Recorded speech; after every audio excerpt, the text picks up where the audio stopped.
స్వేచ్ఛ పేరుతో చాలా మంది సోషల్ మీడియా వేదికగా బరితెగిస్తున్నారు. ప్రత్యర్థులపై అసభ్యంగా కార్టూన్ వేస్తున్నారు. వ్యక్తిత్వ హననానికి పాల్పడుతున్నారు. అలాంటి వ్యక్తులకు గట్టి హెచ్చరికలే పంపింది సుప్రీంకోర్టు. ఏదో ఒకటి చేయకపోతే పేటరేగిపోతారంటూ ఆందోళన వ్యక్తం చేసింది.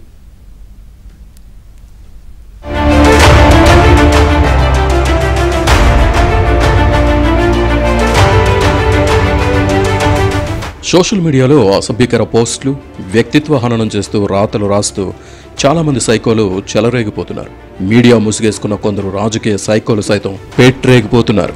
ఏమన్నా అంటే పత్రికా స్వేచ్ఛ, వాక్ స్వాతంత్రం పేరుతో నానా రచ్చ చేస్తున్నారు. సోషల్ మీడియా వచ్చాక అలాంటి వారి ఆకతాయి పనులకు అడ్డే లేదు. అలాంటి వారికి సర్వోన్నత న్యాయస్థానం షాక్ ఇచ్చింది.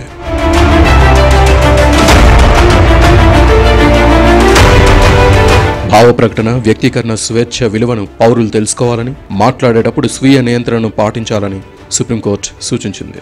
సోషల్ మీడియాలో అభ్యంతరకర పోస్టులను నిరోధించేందుకు వీలుగా మార్గదర్శకాలు తెచ్చే యోచన చేస్తున్నామని వెల్లడించింది. సోషల్ మీడియా సైకోలను కేంద్ర రాష్ట్ర ప్రభుత్వాలు కట్టడి చేయాల్సిందేనని స్పష్టం చేసింది.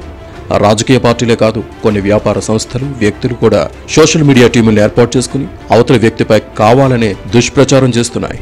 తమకు అనుకూలంగా ప్రచారం చేసుకోవడం వరకు ఓకే, కానీ తమ ప్రత్యర్థుల్ని టార్గెట్ చేయడం ఈ మధ్య ఎక్కువైంది. సోషల్ మీడియా వింగ్ పేరుతో రాజకీయ పార్టీలు రచ్చ చేస్తున్నాయి. ఈ అంశంపై సెన్సార్షిప్ ఉండాలన్న పిటిషన్లు సుప్రీంకోర్టులో దాఖలయ్యాయి. అయితే సెన్సార్షిప్ కన్నా స్వీయ నియంత్రణ పాటించడమే మేలని అత్యున్నత న్యాయస్థానం ఇప్పటి వరకు చెబుతూ వచ్చింది. అయితే చట్టపరమైన భయం లేనప్పుడు ఈ స్వీయ నియంత్రణ పాటించడం లేదు. దీంతో గైడ్ లైన్స్ రూపొందిస్తామంటోంది సుప్రీంకోర్టు. భావ వ్యక్తీకరణ అంటే నిరంకుశమైన హక్కులు కావవి, దానికి కొన్ని పరిమితులు ఉన్నాయని చెప్పింది.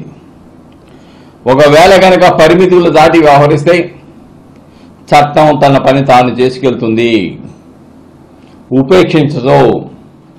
ఎందుకంటే ఇష్టానుసారంగా వ్యవహరించేసి రాజకీయ ప్రత్యర్థుల మీద ఇష్టానుసారంగా మాట్లాడి, మహిళల్ని అసభ్యకరంగా మాట్లాడి, రాజకీయాల్ని కలుషితం చేసేటువంటి సోషల్ మీడియా ద్వారా కలుషితం చేయడానికి ఎవరైతే ప్రయత్నం చేస్తున్నారో వాళ్ళకి సుప్రీంకోర్టు చెప్పినటువంటి మార్గదర్శకాలు ఒక హెచ్చరికలాగా తీసుకోవాలి. ఒక ఛానల్, పేపర్ పెట్టాలంటే చాలా అనుమతులు కావాలి. కానీ ఓ యూట్యూబ్ ఛానల్ పెట్టాలంటే జీమెయిల్ అకౌంట్ క్రియేట్ చేస్తే చాలు. ఫేస్బుక్, ట్విట్టర్లో 6 నిమిషంలో అకౌంట్ క్రియేట్ చేసి దాదాపు ఏదైనా పోస్ట్ చేయొచ్చు. ఈ స్వేచ్ఛను దుర్వినియోగం చేస్తూ మెజారిటీ యూట్యూబ్ ఛానళ్లు బరితెగిస్తున్నాయి. ఓపెన్గా మాట్లాడుతున్నామనే పేరుతో బండ బూతులు వాడుతున్నారు. వ్యక్తిత్వ హననానికి వెనుకాడడం లేదు. ఒక వ్యక్తినో సంస్థను దుమ్మెత్తిపోయడానికే యూట్యూబ్ ఛానళ్లు నడుపుతున్న వారు ఉన్నారు. బూతులు మాట్లాడుతూ అదే ఫ్యాషన్ అన్నట్లు తయారయ్యారు. తమకు తెలిసిన సమాచారం నిజమో కాదో కూడా నిర్ధారణ చేసుకోకుండా యథాతథంగా ప్రసారం చేస్తున్నారు. సంప్రదాయ మీడియాను కేంద్ర సమాచార ప్రసార మంత్రిత్వ శాఖ నియంత్రిస్తుంది. సోషల్ మీడియాను నియంత్రించడానికి ఇప్పటి వరకు ఎలాంటి వ్యవస్థ లేదు. దీన్నే అదునుగా చూసుకుని సైకోలు పేట్రేగిపోతున్నారు.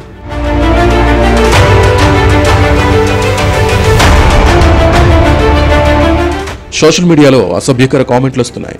సమాజాన్ని అది చెడగొడుతోంది. ఎక్కువ సమయం సోషల్ మీడియాలో గడుపుతూ సైకోల్లా తయారవుతున్నారు. బిహేవియర్లోనూ మార్పులు కనిపిస్తున్నాయి.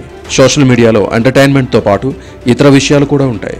వాటిలో ఇతరులకు హాని చేసేలా ప్రేరేపించే కంటెంట్ ఉండొచ్చు. అవన్నీ చూస్తున్నప్పుడు మెల్లగా మైండ్ చేంజ్ అవుతూ ఉంటుంది. సోషల్ మీడియాలో తిట్టుకోవడం, తప్పుడు థంబ్నెయిల్స్తో ఆకట్టుకోవడం కామన్. సొసైటీలో జరుగుతున్న అనేక అనర్థాలకు సోషల్ మీడియా కూడా ఒక కారణం. సోషల్ మీడియా ప్లాట్ఫామ్ల పేరుతో కొంతమందిని పెయిడ్ ఆర్టిస్టులను తయారు చేసి విచ్చలవిడిగా ప్రజల మీద వాళ్ళ యొక్క జీవితాలని, వాళ్ళ వ్యక్తిగత జీవితాలను కూడా హననం చేస్తూ ఏదైతే ప్రచారం చేస్తున్నారో దానికి అడ్డుకట్ట వేయడానికి ఖబర్దార్ చట్టాలు ఉన్నాయి. ఇది భావ వ్యక్తీకరణ స్వేచ్ఛలో భాగం కాదు.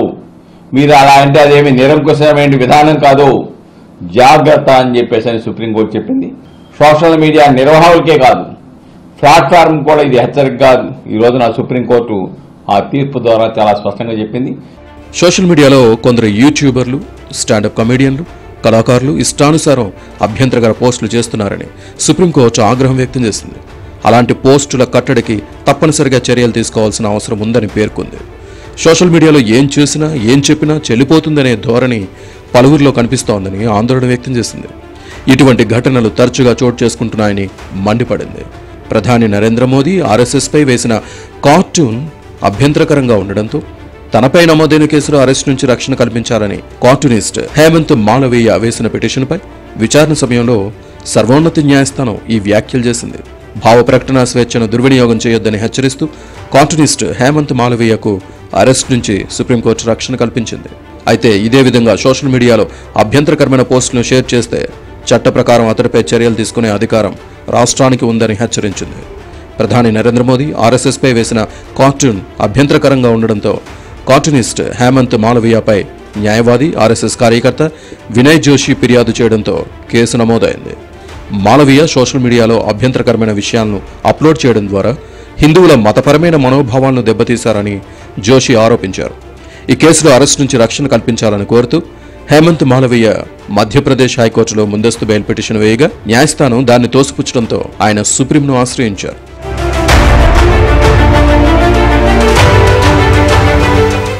సోషల్ మీడియా వేదికగా వస్తున్న అభ్యంతరకర, ద్వేషపూరిత, మత సామరస్యానికి విఘాతం కలిగించే పోస్టులపై సుప్రీంకోర్టు మరింత కఠినంగా వ్యవహరించే ఛాన్స్ ఉంది.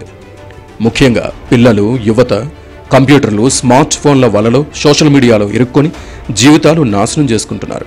WhatsApp, Facebook, Twitter, YouTube, Instagram లాంటి సామాజిక మాధ్యమాలు చిన్నారుల జీవితాలను చిదిమేస్తున్నాయి. న్యాయస్థానాల్లో సోషల్ మీడియా కేసులు పెరిగిపోతున్నాయి. జడ్జిలు సైతం సోషల్ మీడియా బాధితులుగా మారుతున్నారు. అందుకే విచ్చలవిడిగా పోస్టులు పెట్టి భావ ప్రకటన స్వేచ్ఛ అంటే కుదరదంటోంది సర్వోన్నత న్యాయస్థానం.